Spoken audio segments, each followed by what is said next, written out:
আজকে তোমাদের সাথে শেয়ার করছি চিকেন চাউমিনের রেসিপি। তো তার জন্য আমি কিছু সবজি কেটে নিয়েছি, যেমন গাজর, ক্যাপসিকাম আর পেঁয়াজ।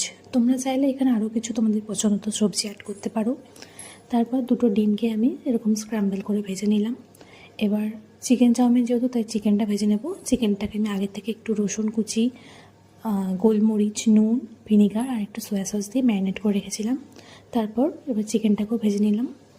এবার আমি সেই কড়াইতে আবারও সাদা তেল অ্যাড করে এবার যে সবজিগুলো আমি কেটে রেখেছি সেগুলোকে আমি এবার ভেজে নেব। আমি নুন ছড়িয়ে একটু ঢাকা দিয়ে ভেজে নিচ্ছিলাম সবজিটা নরম হওয়া পর্যন্ত। তারপর আমি এখানে দিয়ে দিলাম চিলি সস, সয়া সস, একটু ভিনিগার। আমি টমেটো কেচাপটা দিইনি, যেহেতু আমাদের ফ্যামিলির কেউ পছন্দ করে না। তোমরা ভালো লাগলে সেটাও অ্যাড করবে।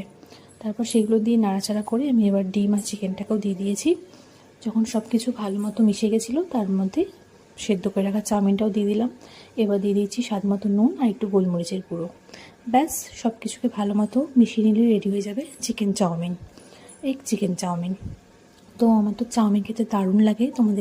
তোমরা কারা কারা ভালোবাসো খেতে অবশ্যই কমেন্ট করে জানিও। আর এইভাবে বানিয়ে দেখতে পারো, খুবই ভালো লাগবে, পুরো রেস্টুরেন্টের মতোই। তো আমার তো দারুণ লেগেছিলো।